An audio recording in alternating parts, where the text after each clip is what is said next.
इस वीडियो में हम क्लास 9 मैथ्स के एक्सरसाइज 7.2 का ये क्वेश्चन करेंगे। यहाँ पे हमारे पास ये फिगर गिवन है, मैं आपको क्वेश्चन समझाता हूँ। ABC is an isosceles triangle in which altitudes BE and CF are drawn to equal sides AC, ये सब ओके। एक ये आइसोसेलेस ट्राइंगल है और यहाँ पे लिखा है कि equal side AC and AB है, तो बेसिकली AB और AC ये इक्वल हैं, तो यहां पर ये मार्क कर देते हैं, ये इक्वल है। इक्वल इसके लिए, ठीक है, पूरा AB और AC इक्वल है और इसमें ये एल्टीट्यूड्स डाले हुए हैं, तो ये 90 ये 90, ठीक है। शो करना है कि दीज एल्टीट्यूड्स आर इक्वल, तो ये और ये इक्वल है, ये हमने शो करना है। तो बेसिकली ये और ये इक्वल है, ठीक है, ये शो करना है हमने। तो मैं रेड से मार्क कर रहा हूं बिकॉज आप जब ये क्वेश्चन करेंगे तो आपको यहां पर मार्क नहीं करना है, ठीक है। ये गिवन नहीं है, तो जो चीज़ें गिवन नहीं होती उन पे हम मार्किंग नहीं लगाते हैं, बस जिससे कि आपको पता रहे कि हमने क्या लेकर आना है, इसलिए मैंने यहाँ पे मार्क लगाया है। ऑलराइट, तो कैसे इनको इक्वल लेके आए? तो ये तो ऑब्वियस है कि हम इसमें इक्वलेटरल ट्राइंगल पहले प्रूव करेंगे और फिर CBCD से इन्हें इक्वल करेंगे। तो किन दो ट्राइंगल्स को हम लें जिससे कि हम इन्हें और किन किन को हम इक्वलेटरल प्रूव करें? तो सीधी बात यह है कि ऐसे दो ट्राइंगल्स को लो जिनके बारे में जानकारी दी है। तो यहां पर अगर आप देखें, ये दिया है, ये भी दिया है ना, ये इक्वल है। साथ में ये और ये साइड हमने फाइंड करनी है, तो ये भी होना उसमें ज़रूरी है, ये भी होना चाहिए। इसके अलावा अगर आप देखें तो ये 90 90 है, इसका भी यूज़ होना चाहिए। तो फिर ये सब अगर आप कंसिडर कर रहे हैं तो दो ट्राइंगल माइंड में आते हैं, एक तो ये AEB और दूसरा AFC। समझ रहे हैं आप?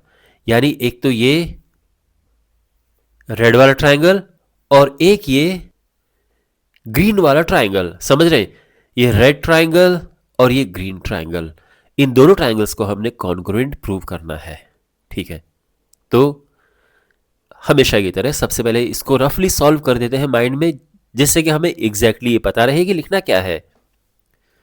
तो अगर हम इन दो ट्राइंगल्स को देखें तो ये तो हमें पता है कि इस वाले ट्राइंगल की ये साइड इस वाले ट्राइंगल की इस साइड के इक्वल है, ठीक है। इसके अलावा इस ट्राइंगल का ये एंगल जो कि 90 है, इस वाले ट्राइंगल की इस एंगल के इक्वल है, क्योंकि दोनों 90 है ना, ये परपेंडिकुलर है तो यानी 90 बन रहा है, 90 90। तो ये 90 ये 90, ठीक है। तो यानी ये एंगल इसके इक्वल है और ये एंगल दोनों में कॉमन है। तो अगर आप देखें ट्राइंगल AEB में देखो एंगल, ये यहां से देखो एंगल एंगल और साइड, और ग्रीन ट्राइंगल में देखो एंगल एंगल और ये साइड। तो हो गया ना, एंगल एंगल साइड से ये दोनों ट्राइंगल्स कॉन्ग्रुएंट प्रूव हो गए। बस, और अब लिखना शुरू करते हैं। तो सबसे पहले क्या हमने प्रूव करना है? To prove BE is equal to CF, ठीक है। ऑलराइट, और अब हम कौन कौन से ट्राइंगल ले रहे हैं? तो in triangle AEB and triangle AFC, in triangles में देखो क्या क्या है इनमें। तो इस ट्राइंगल का ये एंगल यानी एंगल AEB इक्वल है इस ट्राइंगल के इस एंगल के, यानी एंगल AFC। क्यों? क्योंकि दोनों ही 90 हैं, ठीक। इसके बाद इस एंगल पे आते हैं, तो ये एंगल दोनों के लिए कॉमन है, so angle A is equal to angle A। तो ये एंगल इस ट्राइंगल के लिए भी और इस ट्राइंगल के लिए भी, दोनों के लिए कॉमन है ये।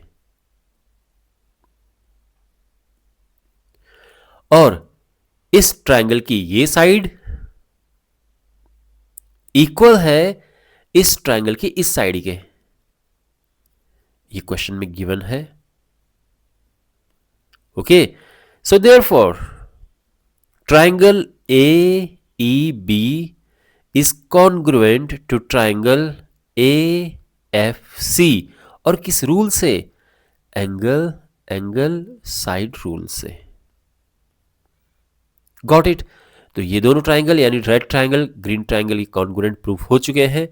ये सब आप मत लिखना, ठीक है? ये सब जो ए और ये सब मैंने लिखा है, इनफैक्ट ये सब हटा देना आप, ठीक है? बस मैंने समझने के लिए लिखा रखा है। आपको ऐसा रेड ग्रीन ये कुछ नहीं बनाना है, आपको समझाने के लिए मैंने सब किया है। तो ये दोनों ट्राइंगल्स कॉन्ग्रुएंट प्रूफ हो चुके हैं, and therefore BE is equal to FC, BE is equal to CF, BE is equal to CF, और किससे इक्वल है ये? CPCT से। ओके, बिकॉज जब एक बार ट्राइंगल्स कॉन्ग्रुएंट हो जाते हैं तो उनके कॉरेस्पॉन्डिंग पार्ट्स इक्वल होते हैं। Corresponding parts of congruent triangles are equal. तो ये दो ट्राइंगल्स कॉन्ग्रुएंट प्रूफ हो चुके हैं। इसमें अब BE और CF ये कॉरेस्पॉन्डिंग पार्ट्स हैं। ओके, कैसे? क्योंकि देखो, आसान भाषा में कहूं तो इक्वल एंगल के सामने की साइड इक्वल होती है, इक्वल साइड के सामने के एंगल इक्वल होते हैं। तो ये एंगल ए देखो, एंगल ए के सामने अगर मैं इस ट्रायंगल की बात करूं तो ये साइड है, और इस वाले ट्रायंगल की बात करूं तो ये साइड है। तो एक ही एंगल है, यानी सेम एंगल, ठीक है? और इसके सामने ये भी साइड है, तो ये इसलिए ये दोनों कॉरेस्पॉन्डिंग पार्ट्स हैं, कॉरेस्पॉन्डिंग साइड्स हैं, और ये इक्वल होंगी। यही CPCT को सिंपल तरीके से समझने का तरीका एक। और इस तरह से ये इक्वल आ चुके हैं और ये प्रूफ हो चुका है। ओके, तो आई होप आपको ये सोल्यूशन अच्छे से समझ आया होगा।